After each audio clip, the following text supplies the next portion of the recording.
Mi nombre es Daniel Orts, soy diplomado en Relaciones Laborales aquí en la Universidad de Alicante, soy técnico en prevención de riesgos laborales también y actualmente estoy trabajando como director de recursos humanos en un grupo empresarial en Benidorm, un grupo hotelero y de construcción principalmente, Grupo Vale. Pues la verdad que hacía ya bastante tiempo que tenía la idea de hacer un máster. No tenía muy claro qué máster hacer, estuve analizando distintos másters en prestigiosas escuelas de negocio y al final el que mejor me cuadraba y por las referencias que tenía fue el máster de recursos humanos de aquí de la Universidad de Alicante y la verdad que estoy súper encantado con la elección porque ha cubierto todas las expectativas que tenía. Yo creo que es muy adecuada para gente que ya está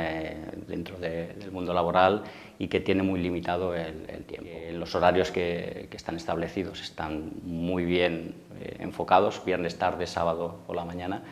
y que te permiten, pues, por un lado, tener la parte online donde trabajas el día a día a tu ritmo, con un tutor que puedes en cualquier momento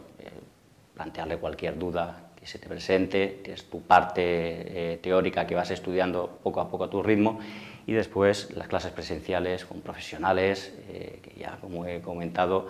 han aportado su experiencia en sus empresas y que en el fondo es lo que más he apreciado. Es el complemento perfecto a la parte teórica y presencial con profesionales. Sirven de cara a una experiencia profesional en un futuro, porque realmente lo que estás haciendo es trabajar como si estuvieras dentro de una empresa. El grupo humano que he conocido, espero mantener la relación con todos, tanto con los organizadores del máster como con los compañeros, como con los profesores. Ha sido estupendo, la verdad que deja marca y lo recordaré con mucho cariño durante mucho tiempo. Estuve dándole muchas vueltas, igual que me has comentado, a buscar un máster de recursos humanos que me llenara. Ya llevo 12 años como profesional y quería algo que me aportara, que me llenara.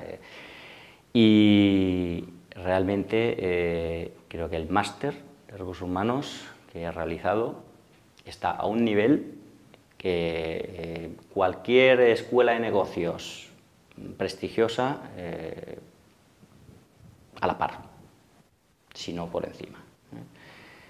Es mi experiencia y recomiendo este máster tanto a gente que acaba de terminar los estudios y que quiera dedicarse al mundo de los recursos humanos y que esté ilusionado en esto, en la gestión y dirección de personas, como a profesionales que quieran ampliar su campo de visión, que es lo que me ha aportado a mí mucho, una ampliación grandísima del campo de visión que tenía sobre los recursos humanos y que seguro que no le va a defraudar.